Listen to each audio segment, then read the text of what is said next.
Financial planning and investment planning అంటే ఏంటి? కొంచెం నాకు డిస్క్రైబ్ చేయరా? అంటే జస్ట్ ఇన్వెస్ట్మెంట్ చేసి ప్లాన్ చేయడమే కాదు, మధ్యలో కొన్ని రిస్క్ కూడా వస్తాయి.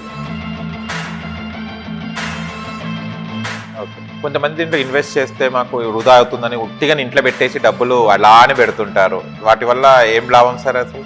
సేయింగ్ ఉందండి, if you fail to plan you're planning to fail అనేసి. తను కట్టుకునే ఇల్లు కానివ్వండి, వెహికల్ కానీ డ్యామేజ్ అయ్యే ఛాన్సెస్ ఉన్నాయి. ఈ పరిస్థితులు ఎదురైనప్పుడు ఇన్వెస్ట్ చేయాలంటే చాలా ఆప్షన్స్ ఉంటాయి. మనం రియల్ ఎస్టేట్లో చేయొచ్చు, గోల్డ్లో చేయొచ్చు, ఫిక్స్డ్ డిపాజిట్లో చేయొచ్చు, అలాగనే మ్యూచువల్ ఫండ్స్ ఈక్విటీలో కూడా చేయొచ్చు.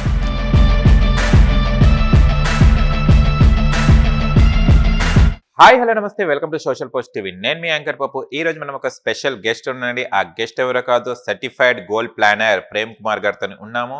కొన్ని డౌట్స్ ఉన్నాయి. ఫైనాన్షియల్గా ఎలా సెటిల్ కావాలని చాలా మందికి ఉంటుంటుంది. ఇది చాలా వరకు డౌట్స్ అన్ని మిడిల్ క్లాస్ ఫ్యామిలీస్కి అండ్ జాబ్ చేసే వాళ్ళకి అండ్ చాలా వరకు బిజినెస్ చేసే వాళ్ళకు ఎలా ప్లాన్ చేసుకోవాలో అర్థం కాదు. ఆ డౌట్స్ ఏందో మనం ఇప్పుడు ప్రేమ్ కుమార్ గారిని అడిగి తెలుసుకోవడానికి ప్రయత్నిద్దాం. నమస్తే సార్. నమస్కారం అండి. ఎలా ఉన్నారు? బాగున్నాను సార్, మీరు ఎలా ఉన్నారు? సూపర్ అండి.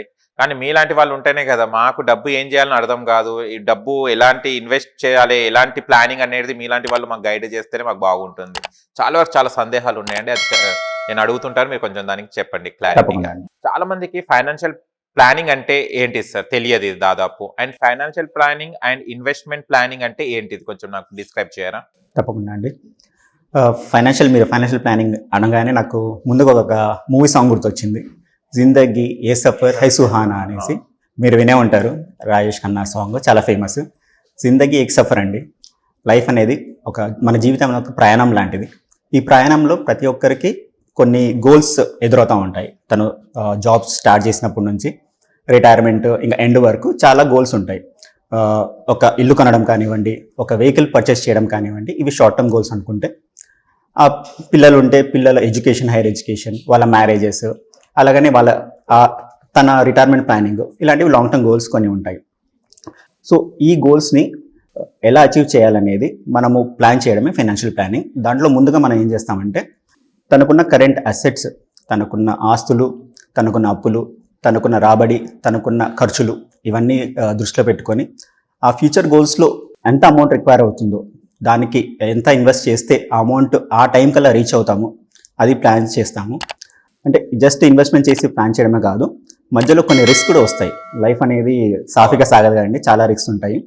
ఫర్ ఎగ్జాంపుల్ 4 Ds అంటాం మామూలుగా. ఒక డెత్ కావచ్చు, ఎవరైతే వాళ్ళ పిల్లలకి మ్యారేజ్ కానీ, వాళ్ళ వైఫ్కి ఒక సెటిల్మెంట్ కానీ చేయాలనుకుంటున్నారో ఆ పర్సన్, బ్రెడ్ ఎర్నింగ్ పర్సన్ అంటాం, ఎవరైతే ఎర్న్ చేస్తున్నారో ఆ పర్సన్ డెత్ కావచ్చు, లేదా డిసీజ్, ఒక మేజర్ ఇల్నెస్ వచ్చి చాలా మటుకు ఒక మేజర్ చంక్ ఆఫ్ మనీ తను సేవ్ చేసుకుని కూడబెట్టుకున్నంత ఖర్చులకి, ఆ మెడికల్ ట్రీట్మెంట్కి ఖర్చు అయిపోవచ్చు.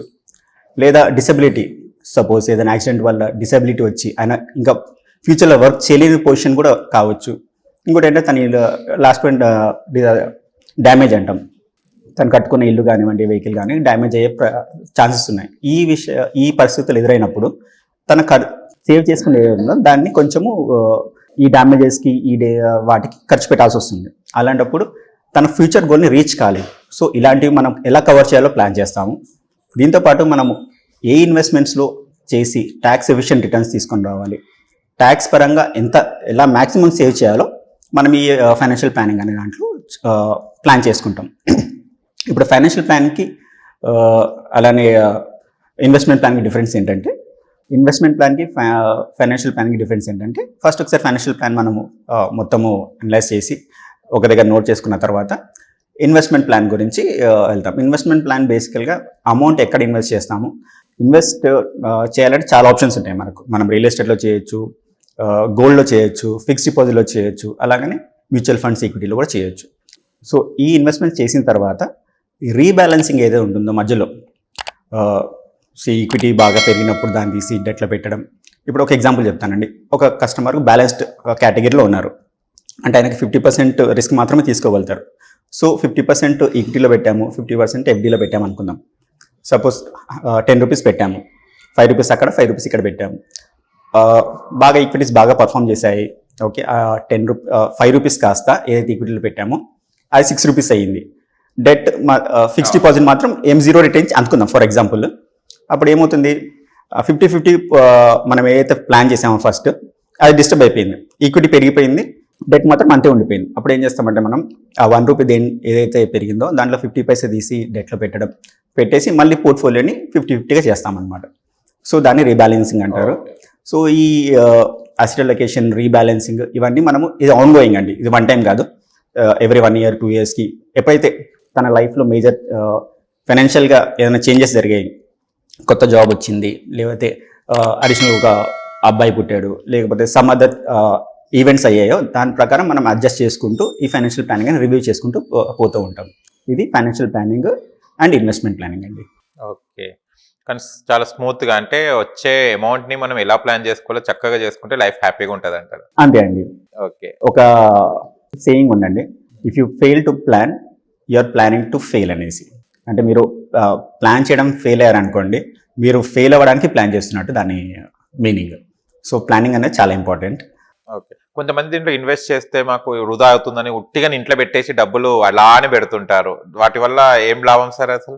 అది ఏం లాభం ఉండదు. యాక్చువల్గా వాళ్ళు చూసినట్టయితే వాళ్ళు సేవ్ చేస్తున్నారు అనుకుంటారు, కానీ యాక్చువల్గా ఇన్ఫ్లేషన్ అనేది ద్రవ్య లాభ్యం అంటారు కదా, ఇన్ఫ్లేషన్ అనేది 6-7% ఉందండి ఇప్పుడు ఇండియాలో. అది అంత అమౌంట్కి తన ₹100 ఏదైతే పక్కన పెట్టాడో ఇన్వెస్ట్ చేయకుండా తినేస్తూ ఉంటుంది. ఇంకొక మూవీ ఎగ్జాంపుల్ చెప్తాను. ఒక మూవీలో ఒక హీరో పాకెట్లో ఏముండదు, రోడ్ పైన ఒక ₹1 కాయిన్ దొరుకుతుంది, పాకెట్లో వేసుకుంటాడు. ఆ పాకెట్కి చిల్లు ఉంటుంది, అదే ఆ విషయం మనకు తెలియదు. ముందరకు నడుస్తూ ఉంటాడు, మళ్ళీ ఇంకొక కాయిన్ దొరుకుతుంది, మళ్ళీ పాకెట్లో వేసుకుంటాడు, మళ్ళీ ముందరకు ఇంకొక పాకెట్లో వేసుకుంటాడు. కానీ వెళ్ళి పేమెంట్ చేసే దాని దగ్గర ₹5 ఉన్నాయి అనుకొని వెళ్ళేసి హోటల్ కూర్చొని తినేస్తాడు, అంతే. చూసుకుంటే మాత్రం ఆ ఉన్న రూపాయి కూడా ఉండదు, ఎందుకంటే చిల్లు పడుతుంది. ఇన్ఫ్లేషన్, ట్యాక్స్ అనేవి ఆ పాకెట్లో పడ్డ చిల్లు లాంటివండి. మనం ఎంతైతే ఎర్న్ చేస్తుంటామో మనకు తెలియకుండానే మన పాకెట్లోంచి అది బయటికి వెళ్ళిపోతూ ఉంటుంది. సో మనం ఏదైనా ప్లానింగ్ చేసినప్పుడు ఈ ట్యాక్స్ ఆస్పెక్ట్ని అలాగనే ఇన్ఫ్లేషన్ ఆస్పెక్ట్ని దృష్టిలో పెట్టుకొని ప్లానింగ్ చేసుకోవాలి.